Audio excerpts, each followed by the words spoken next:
और इंसानी हुकूक का एहतराम हो। हमारा विजन जामे और पायदार तरक्की है। ये इजलास समाजी इंसाफ, मसावात और इंसानी वक़ार के लिए अज़म का इजहार करता है। सदर जरदारी ने कहा कि Benazir income support programme 90 lakh से ज़ायद खानदानों को माली इमदाद फराहम कर रहा है।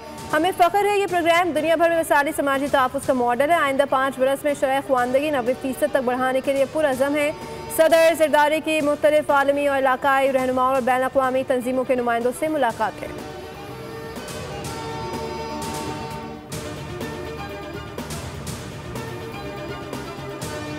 27वीं आईनी तरमीम की पार्लियामेंट से मंजूरी का मामला। हुकूमत का आईनी तरमीम की मंजूरी में जल्दबाजी न करने का फैसला। ज़राए के मुताबिक आईनी तरमीम कौमी असम्बली और सेनेट के रवा सेशंस में पेश नहीं की जाएगी। हुकूमत ने आईनी तरमीम का इब्तिदाई मुसवदा पीपल्स पार्टी को फराहम किया है।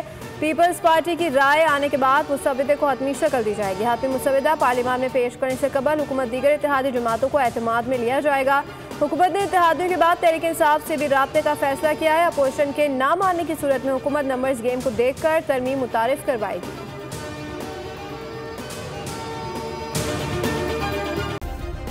सब्सक्राइब करें और बेल दबाएं ताकि कोई खबर रह न जाए।